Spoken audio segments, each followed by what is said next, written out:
देखें इसमें वित्त मतलब क्या होता है? पैसा। वित्त मतलब क्या होता है? पैसा। तो पैसा से संबंधित काम जो रखता है वो रखता है कौन? Finance commission. ठीक है, इसी को कहते हैं फाइनेंस कमीशन ऑफ इंडिया या भारत का वित्त आयोग।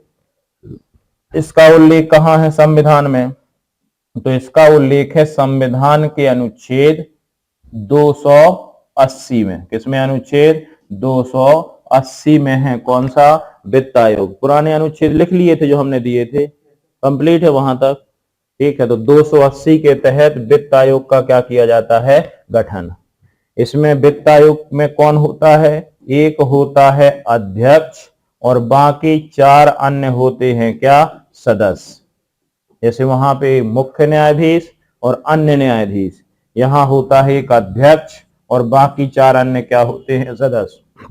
ध्यान रखेंगे, वित्त आयोग अलग है और वित्त मंत्रालय अलग है। वित्त मंत्रालय का मुखिया वित्त मंत्री होता है और वित्त मंत्री कौन है? निर्मला सीतारमण। और वित्त आयोग अलग होता है, ये पैसे का वितरण करता है केंद्र और राज्य के बीच। ठीक है, तो देखें इसमें क्या कहा गया है। अनुच्छेद 280 कहता है कि इस भारत का एक वित्त आयोग होगा। भारतीय संविधान में अनुच्छेद 280 में केंद्रीय वित्त आयोग का क्या किया गया है? गठन किया गया है। यह एक कैसा निकाय है? संवैधानिक है। अब ध्यान रखना, 2 प्रकार की संस्थाएं होती हैं, एक कॉन्स्टिट्यूशनल बॉडी संवैधानिक निकाय और दूसरी होती है असंवैधानिक, नहीं कहेंगे, गैर संवैधानिक। कौन सी कहेंगे? गैर संवैधानिक। इन्हें कहते हैं नॉन कॉन्स्टिट्यूशनल बॉडी और इन्हें कहते हैं कॉन्स्टिट्यूशनल बॉडी। ऐसी संस्थाएं जिनका उल्लेख संविधान के किसी न किसी अनुच्छेद में है, वो कैसी संस्थाएं? संवैधानिक। और ऐसी संस्थाएं जिनका उल्लेख संविधान के किसी भी अनुच्छेद में नहीं है, बल्कि इसका निर्माण किया जाता है मंत्रिमंडल के प्रस्ताव के आधार पर। तो मंत्रिमंडल बनाती है, ऐसी संस्थाएं कहलाती हैं गैर संवैधानिक, नॉन कॉन्स्टिट्यूशनल बॉडी। तीसरा ऑप्शन होता है असंवैधानिक, इनलीगल। ध्यान रखेंगे, सरकार ऐसा कोई काम नहीं करती जो कैसा हो? असंवैधानिक हो। ये गलत वर्ड है और लोग यही लगा के आते हैं ABC। उन्होंने कहा वित्त आयोग संस्था है संवैधानिक, गैर संवैधानिक, असंवैधानिक। तो कैसी संस्था है? संवैधानिक, क्योंकि इसका उल्लेख है कौन से अनुच्छेद में? 280 में। योजना आयोग, यह दूसरी एक संस्थापन पढ़ेंगे, नीति आयोग। कौन सी संस्था? अब ये भी पढ़ना है, लेकिन अब कोई कहे नीति आयोग कौन से अनुच्छेद में है? कोई अनुच्छेद में नहीं है, मतलब ये संवैधानिक नहीं। कैसी संस्था है? गैर संवैधानिक, क्योंकि इसका निर्माण मंत्रिमंडल के प्रस्ताव के आधार पर किया गया है, लेकिन किसी भी अनुच्छेद में नीति आयोग का उल्लेख नहीं। तो ये संस्था कैसी कहलाएगी? गैर संवैधानिक। तो 2 ही होती हैं, या तो कॉन्स्टिट्यूशन में उसका उल्लेख होगा या कॉन्स्टिट्यूशन में उल्लेख नहीं होगा। तो या तो संवैधानिक या फिर असंवैधानिक। नहीं होता, सरकार कोई ऐसा काम नहीं करती जो इलीगल हो, असंवैधानिक हो। तो ये 2 ही संस्थाएं। अभी जो वित्त आयोग है वो कैसी है? संवैधानिक। कैसे बनता है वित्त आयोग? तो वित्त आयोग की, पहले वित्त आयोग की स्थापना हुई थी 1951 में। वित्त आयोग का गठन कौन करता है? भारत का राष्ट्रपति। और रिपोर्ट भी, वित्त आयोग अपनी रिपोर्ट भी देता है किसको? राष्ट्रपति को। अभी इस बार के PSC में 2000 जो अभी हुआ है 23 में, 23 के में यहीं से क्वेश्चन आया था वित्त आयोग से। शायद 13वें या 12वें वित्त आयोग के अध्यक्ष ऐसा कुछ पूछा गया था। ठीक है, तो यहीं से क्वेश्चन आया था। कितने साल के लिए होता है ये? 5 साल के लिए। कार्यकाल क्या है वित्त आयोग का? 5 साल के लिए। और जरूरत पड़ने पर 5 साल की पहले भी इसकी स्थापना की जा सकती है राष्ट्रपति के द्वारा। वित्त आयोग में कौन कौन होता है? एक होता है अध्यक्ष और 4 अन्य क्या होते हैं? सदस्य। अन्य की संख्या कितनी होगी? मैंने बार बार कहा, इसका निर्धारण समय समय पर संसद के द्वारा किया जाता है। जरूरत पड़ी तो बढ़ाए जा सकते हैं, लेकिन अभी करंटली पूछा जाए तो एक अध्यक्ष और 4 क्या होते हैं? सदस्य। सबकी नियुक्ति कौन करता है? राष्ट्रपति, चाहे अध्यक्ष को नियुक्त करना हो चाहे सदस्यों को। ठीक है। उच्च अब किसे नियुक्त करता है? तो देखो अपन ने कल चुनाव आयोग पढ़ा था, चुनाव आयोग में किसे चुनाव आयुक्त नियुक्त किया जाएगा इसकी योग्यता का निर्धारण नहीं है। लेकिन वित्त आयोग किसे? तो वित्त आयोग की योग्यता का निर्धारण है, वह हाई कोर्ट का न्यायाधीश बनने की क्या रखता हो? योग्यता रखता हो। उच्च न्यायालय वित्त मामलों की क्या हो? समझ हो, थोड़ी बहुत लेन देन प्रशासनिक विषयों का ज्ञान हो, और चूंकि काय से संबंधित है? पैसा, और पैसा मतलब इकोनॉमी, इकोनॉमी का विशेष क्या हो? नॉलेज हो। ऐसे व्यक्ति को अध्यक्ष, और अध्यक्ष की सलाह पर कौन नियुक्त होते हैं? अन्य सदस्य। करना सब किसको है? राष्ट्रपति को। इसे नियुक्त करेगा राष्ट्रपति स्वयं, लेकिन जब अन्य की नियुक्ति करेगा तो अध्यक्ष से एक बार क्या ले लेगा? सलाह। इस प्रकार से वित्त आयोग का क्या होता है? गठन। काम क्या है इसका मुख्य रूप से? तो वित्त आयोग का मुख्य कार्य है जितना भी सरकार के पास पैसा आया, अब ये पैसा पूरे देश से जाता है, हम आपका भी पैसा हो, इनकम टैक्स, अब इनकम टैक्स, इनकम रिटर्न हम लोग भरते हैं, सागर के लोग भरते हैं, लेकिन इनकम टैक्स का पैसा एमपी गवर्नमेंट को नहीं मिलता। किसको मिलता है? Central government. पैसा हमारा, पैसा राज्य का जा किसके पास रहा? सेंटर। जब वहां पैसा पहुंचता है तो ये वित्त आयोग तय करेगा कि कितना पैसा केंद्र अपने पास रखेगा और कितना पैसा सरकार राज्यों को दिया जाएगा। यानी वित्त आयोग का मुख्य कार्य है राजस्व, यानी पैसे का बंटवारा किसके किसके पास? केंद्र के पास और राज्य के पास। ये कोई तय नहीं है कि कितना परसेंट, और राज्य में भी तय नहीं है कि किस राज्य को कितना मिलेगा।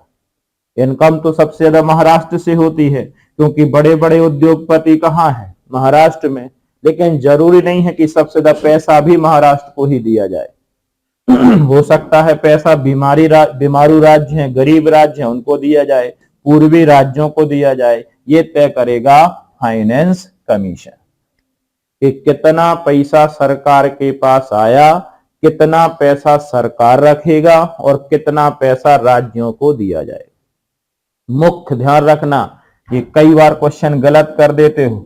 एक लड़का ने लगा दिया था वित्त आयोग का काम है बजट तैयार करना। अरे बजट वित्त आयोग थोड़ी बनाता है, वो वित्त मंत्रालय है। क्या है वो? उसका मुखिया वित्त मंत्री होता है। यहां हम वित्त मंत्री का कहीं बातें नहीं कर रहे, ये आयोग है और वो मंत्रालय है, फाइनेंस मिनिस्ट्री है। उसकी अध्यक्षा है, उसकी मंत्रियां हैं निर्मला सीतारमण, इसकी नहीं है मंत्री निर्मला सीतारमण। और उसका अलग काम है बजट तैयार करना, वहां पे रेलवे कहाँ शुरुआत होना है, कहाँ किसको कितना पैसा देना है, वो तय करेंगी। इसका काम है सरकार को जितना पैसा मिला उस पैसे को वित्त आयोग बांटता है, कितना केंद्र अपने पास रखेगा और कितना राज्य सरकारों को दिया जाएगा। और वित्त से संबंधित यदि कोई सलाह मांगी केंद्र सरकार ने तो इससे संबंधित सलाह भी वित्त आयोग किसको देता है? केंद्र सरकार को। बस इतना काम है किसका? वित्त आयोग। इसकी सिफारिशें 5 साल के लिए लागू होती है। पहले ये रिपोर्ट तैयार करता है, फिर वो रिपोर्ट लागू होती है। ठीक है। जैसे यदि आगे और कहा जाए कि पहले वित्त आयोग का गठन कब हुआ, तो पहले वित्त आयोग का गठन हुआ था 1951 में। कब हुआ था? 1951 में। ठीक है। पहले वित्त आयोग का कार्यकाल रहा 1951 से 1956 तक, और पहले वित्त आयोग के अध्यक्ष थे के.सी. नियोगी। कौन थे अध्यक्ष? के.सी. नियोगी। इसी तरीके से समय समय पे वित्त आयोग का क्या किया जाता है? गठन। तो ये पूरे वित्त आयोग देखना है कि कब किसका गठन किया गया और कब किसका क्या है कार्यकाल। यदि इसमें देखा जाए तो पहले वित्त आयोग का गठन किया गया था 1951 में, और इसके अध्यक्ष थे के.सी. नियोगी, और कब से कब तक रहा? 1951 से 1956। फर्स्ट फाइनेंस कमीशन के अध्यक्ष रहे, चेयरमैन रहे K C. Neogi. Very very important. और कई एग्जाम में आया है और कई एग्जाम में आएगा। फिर पूछा जाए अभी कौन सा वित्त आयोग चल रहा है, तो अभी चल रहा है 14वां वित्त आयोग, 15वां वित्त आयोग। कौन सा चल रहा है? 15वां। ठीक है। कब गठन हुआ इसका? 2018 में। कौन थे अध्यक्ष? एन.के. सिंह। कार्यकाल क्या है? 2020 से 2025 तक। तो वर्तमान में कौन सा वित्त आयोग काम कर रहा है? 15वां। कब बना था? 18 में। अब 18 में बनता है, फिर ये अपनी रिपोर्ट देता है किसको? राष्ट्रपति को। किसको देता है रिपोर्ट? और इसे लागू कराया जाता है अगले 5 साल, तो 20 से 25 तक। जैसे अगला वित्त आयोग बन चुका है, ध्यान रखेंगे। अभी क्या चल रहा? 2024, 23 में बन गया था दिसंबर में, तो दिसंबर 2023 में इसका गठन हुआ है। 16वें वित्त आयोग का कौन है अध्यक्ष? अरविंद पनगड़िया। ध्यान रखेंगे, अपडेट है, अभी घटना घटी है 2-3 दिन पहले, 3 दिन पहले अध्यक्ष नियुक्त हुए हैं। 16वें वित्त आयोग का गठन हो चुका है। इसका कार्यकाल रहेगा 2025 से 2030 तक। तो ये आयोग बना 2023 में, रिपोर्ट देगा और किसको? राष्ट्रपति को। फिर राष्ट्रपति को ये लागू कराएगा 2025 से 2030 तक। तो ये भी पूछा जा सकता है कि 16वें वित्त आयोग के, पूछा गया है, पूछ नहीं है, अरविंद पनगड़िया 16वें वित्त आयोग के क्या बनाए गए हैं? अध्यक्ष। तो ये अगला हो गया है, अभी 2 दिन पहले तय हुआ है। ठीक है। 14वां कौन सा चल रहा है? तो 15वां चल रहा है। अध्यक्ष कौन है? एन.के. सिंह। एक और इसके पहले का पढ़ लेते हैं, 14वां। ये कब गठन हुआ था? 2013 में। कौन थे अध्यक्ष? वाई.बी. रेड्डी। कार्यकाल था 2015 से 2020। इसके और पहले का है तो 13वें वित्त आयोग का गठन 2008 में हुआ था। उसके अध्यक्ष थे रंगराजन। कौन थे? सी रंगराजन। और उसका कार्यकाल था 2010 से 2015। तो अब पूरे तो याद नहीं कर सकते आप, केवल ये 4 याद कर लो। पहले अध्यक्ष के.सी. नियोगी। कार्यकाल 51 से 56। 14वें वित्त आयोग 2013। अध्यक्ष कौन थे? वाई.बी. रेड्डी। आरबीआई के रिटायर गवर्नर हैं वाई.बी. रेड्डी। पहले आरबीआई के क्या थे ये? मतलब अच्छा खासा इकोनॉमी का क्या है, इनको नॉलेज है। 15 से 20। अभी कौन सा चल रहा? 15वां। कब बना था? 18 में। ध्यान रखना, बन पहले जाता है, रिपोर्ट बाद में लागू होती है। 18 में बना, लागू कब हुआ? 20 से 25। कौन है अध्यक्ष इसके? एन.के. सिंह। अगला वित्त आयोग का गठन हो चुका है, और कौन सा वित्त आयोग है वो? 16वां। ठीक है। 23 में बन गया, रिपोर्ट देंगे। रिपोर्ट लागू होगी कब? 2025 से 2030 तक। अब अभी बना है 23, 31 दिसंबर को बना है, तो अब तो 23 ही मानेंगे, लग तो गया अगले दिन से 24 ही। ठीक है। तो ये ध्यान रखेंगे, इसको लिख लो इसको। अब इसमें क्या लिखा है देखें, यहाँ पे पॉइंट 2 को पढ़ लें, क्या क्या लिखना है अपन को। लिखना, अनुच्छेद 280 के तहत भारत का एक वित्त आयोग होगा, जिसका गठन किसके द्वारा? राष्ट्रपति के द्वारा किया जाएगा। कौन होता है वित्त आयोग में? तो एक अध्यक्ष और 4 अन्य क्या होते हैं? सबकी नियुक्ति किसके द्वारा? राष्ट्रपति। लेकिन जब अन्य की नियुक्ति करता है तो राष्ट्रपति के द्वारा, लेकिन सलाह ले लेता है किसकी? अध्यक्ष की, कि तुम्हारे अंडर में काम करना है, बताओ किसको किसको नियुक्त कर दें। तो ये हो गई नियुक्ति। फिर इसी में राष्ट्रपति किसे बनाता है? तो किसी ऐसे व्यक्ति को वित्त आयोग का अध्यक्ष नियुक्त करता है जो उच्च न्यायालय, यहां सुप्रीम कोर्ट नहीं लिखा, क्या लिखा है? हाई कोर्ट का न्यायाधीश बनने की क्या रखता हो? अर्थशास्त्र का क्या हो? ज्ञान हो। कार्यकाल कितना होता है वित्त आयोग का? 5 वर्ष। कितना होता है? 5 वर्ष। मुख्य कार्य क्या है? ये सबसे इंपॉर्टेंट, सरकार को प्राप्त कुल राजस्व का केंद्र और राज्य सरकारों के बीच क्या करना? बंटवारा करना। और समय समय पर वित्त से संबंधी सलाह किसको देता है? सरकार को। ये मुख्य कार्य है। और फिर ये पहले 14वां, 15वां और 16वां, ये हमें याद करना है। ठीक है। लिखें।